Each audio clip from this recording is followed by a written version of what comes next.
Okay, you ever hear about the Boston Tea Party? In 1773, a group of colonists sick of being taxed by a government across the ocean cosplayed as discount Mohawk Indians, stormed a British cargo ship, and dumped 92,000 pounds of tea into the harbor. It was a bold statement, the kind of rebellion history books designated as legendary.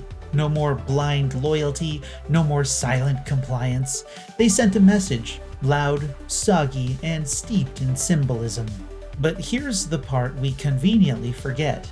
The very next morning, plenty of them went right back to drinking tea. Not the harbor blend, obviously, but tea was still tea. It was familiar. It was comforting. And for all the shouting and soaked crates, when the adrenaline wore off, people just wanted what they were used to. Fast forward to 2025. Gamers are doing what we do best, sounding the alarms on corporate greed. Reddit's on fire, Twitter's flooded with the caps lock fury of keyboard warriors, and YouTubers are farming content and clicks with thumbnails that haven't changed since the original Home Alone movie poster. $500 for a console bundled with a Mario Kart game that, when bought separately, is $80 for the game and $450 for the console. That's what Nintendo decided to price their newest system at, and everyone is furious. And the vast majority of those raging gamers are going to buy it anyway.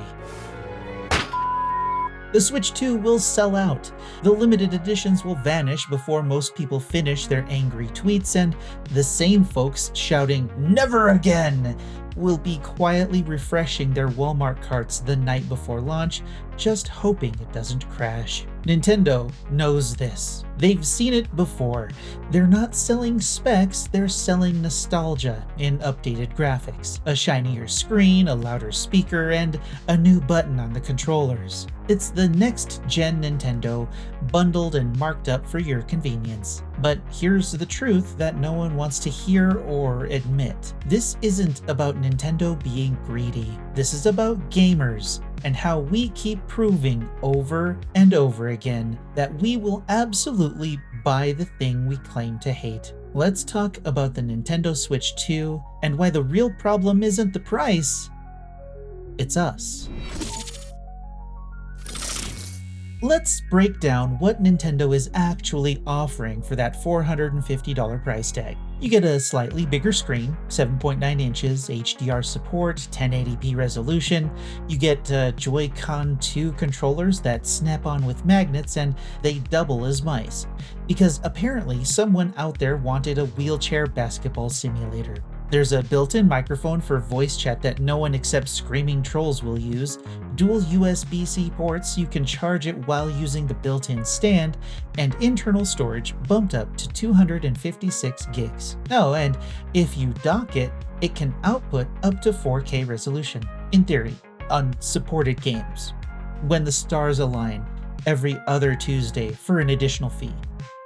Probably. Now sure, compared to the original Switch, that's technically an upgrade, but calling it a $450 leap forward is like slapping a coat of paint on your 2008 Honda Civic and selling it as a luxury sedan. It's not innovation, it's polish. It's the same sandwich on a shinier, high-definition plate with fresh bread. And gamers are acting like they've just seen fire for the first time. Nintendo didn't reinvent this console, they optimized the margins. They bundled in just enough new features to justify a higher price while leaning on the same ecosystem that's been printing money since 2017. And here's the funny part, they didn't even have to try that hard. They know their audience. Because it says Nintendo on the box, most people will nod, smile, and convince themselves that this was worth it, that this is the next step forward and they don't want to be left behind or miss out on the next bunch of classic games. But if we're honest with ourselves, it's not exactly a leap forward, it's a step sideways with glitter. And the console isn't even the expensive part. The real gouging comes after you pay for the system. $80 for first-party titles, $80 for ports, $80 for re-releases you already own, $90 for physical cards that act as keys so you can download the game anyway, and who knows how much for every other game from here on out. The Switch 2 isn't just hardware. It's a vending machine that you pay to use and then pay double or even quadruple for the snacks that you used to pay for. You're not buying a console, you're paying the entrance fee, and the real wallet abuse starts once you're inside. And the best part is, you already know this. That's why the internet exploded. That's why the tweets are flying, the Redditors are foaming at the mouth, and every gaming YouTuber is perfecting their disappointed face thumbnail. Because this is the part of the cycle where we pretend to be surprised. Cue the outrage. Every forum's a war zone. Twitter is reenacting the French Revolution in real time, Steam refugees and console loyalists are forming temporary truces just to scream louder, the words anti-consumer are flying around like confetti at a corporate funeral, even former Nintendo PR managers Kit Ellis and Krista Yang have stepped in, calling this a true crisis moment for Nintendo, not just because of the price, but because of how badly they fumbled the reveal. No pricing info at the initial announcement, followed by the $449, the $450 base model, and the $80 for Mario Kart World. As Kit put it, they lost control of this, and Krista called it a sign of disrespect to the consumer. And YouTube is in its renaissance phase. Angry thumbnails, red arrows everywhere, faces frozen in ahegao level disappointment, declaring the death of gaming again. And yet we all know what this is. It's not a revolt, it's a ritual. This isn't a protest, it's pageantry. The same well-rehearsed meltdown we wheel out every time a company does exactly what we knew they were going to do. It's rage on rails, predictable, hollow, and about as threatening as a foam sword at a Renaissance fair. And yet, it's real anger. It's not fake, it's not performative. Gamers mean it. They feel betrayed. They feel insulted. They're tired of companies trying to squeeze every penny out of them while CEOs complain about the cost of making games while developers remain woefully underpaid. And gamers have every right to be furious, but they're going to buy it anyway. Not because they forgive Nintendo for being greedy, not because they're weak and have no self-control, but because they've been trained to expect disappointment and accept it as a side effect of their hobby. The outrage is not resistance. It's the ritual bleeding before the inevitable purchase. Because underneath all of that legitimate anger is the same tired truth. We're not mad that they did this. We're mad that we're going to pay for it anyway. Listen to yourself. Fuck you. And that's where the tragedy turns to farce.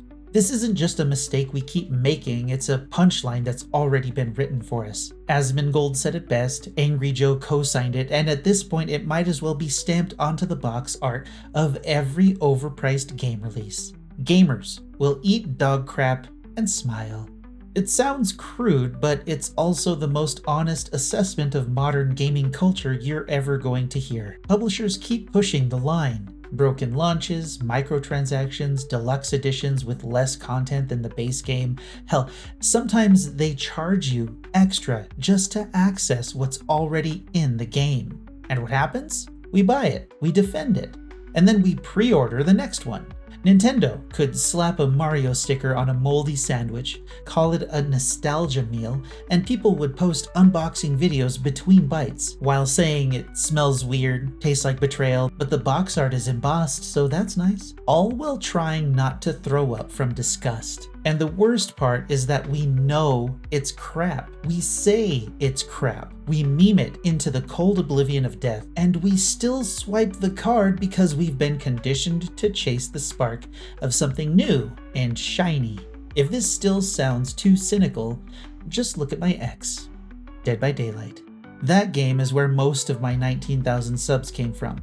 It's where I started making hag videos and content, eventually breaking down how the devs were slowly driving their own game into the dirt. Poor balance decisions, more and more characters with more and more perks, half of them designed to sell instead of stabilize the game. I spent years watching that game spiral as power creep became policy, but for a long time I stayed. I made guides, commentary, I gave feedback hoping things would get better. And then they dropped the shop, and then the battle pass. And that's when it hit me. This wasn't about gameplay anymore, it wasn't about fun. It was about wallets, about squeezing the player base just a little harder every season while calling it content. They didn't design systems to entertain, they designed systems to create FOMO, to push players into buying out of anxiety, not excitement. Cosmetics locked behind slow, painful grinds, passes with time limits, challenges that punished you for not logging in enough. If you wanted to stay relevant, you didn't just have to play, you had to buy. And you had to keep buying. And I couldn't do it anymore.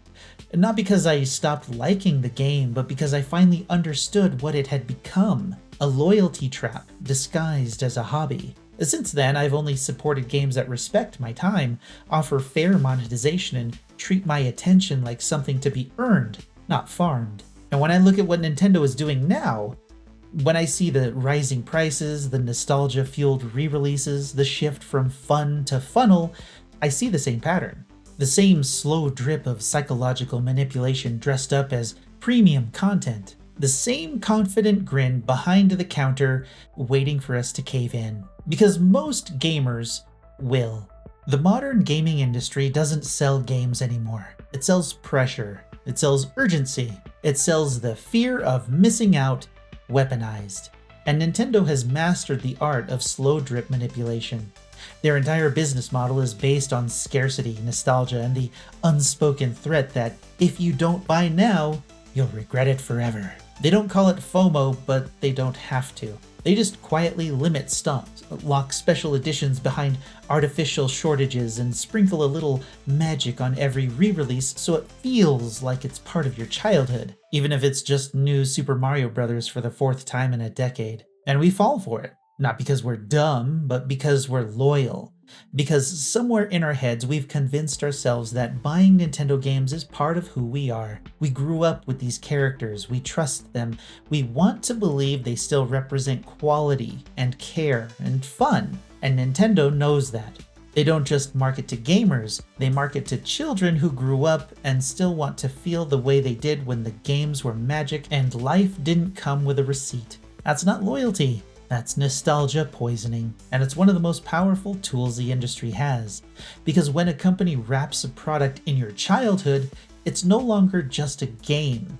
It's a memory, a feeling, a time capsule. You're not spending $80 on another Mario re-release. You're buying back Saturday mornings, your mom's old couch, the smell of a warm CRT screen, and that moment where life felt simple and games felt pure. Nintendo knows this, and they've turned marketing it into an art form. Every trailer is a shot of dopamine. Every remaster is a hug from your past, and when you question the price, the quality, the value, that voice in your head doesn't say, "You're right, let's not get this thing."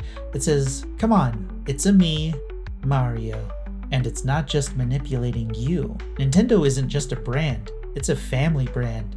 That's the reputation. That's the image. Wholesome, safe, trustworthy. So when the nostalgia works on you, it's doing more than tugging at your wallet. It's seeding future purchases from your kids. You buy the console because it feels like home, then you pass it on. You show your kids the same characters, the same music, the same icons you grew up with, and now they're in the cycle too. You're not just a consumer, you're a carrier. That's the poison. It makes you smile while you're being exploited. It makes you defend the price hike like it's a badge of honor, because to admit Nintendo is taking advantage of you would be to admit that the thing you love isn't loving you back. And nobody wants to break up with their childhood. So instead you buy it, you justify it, you say it's fine, you say it's worth it, because the alternative, realizing that the magic is gone and the illusion has been monetized, is really too painful to face. You're not just chasing nostalgia, you're clinging to the wreckage of it.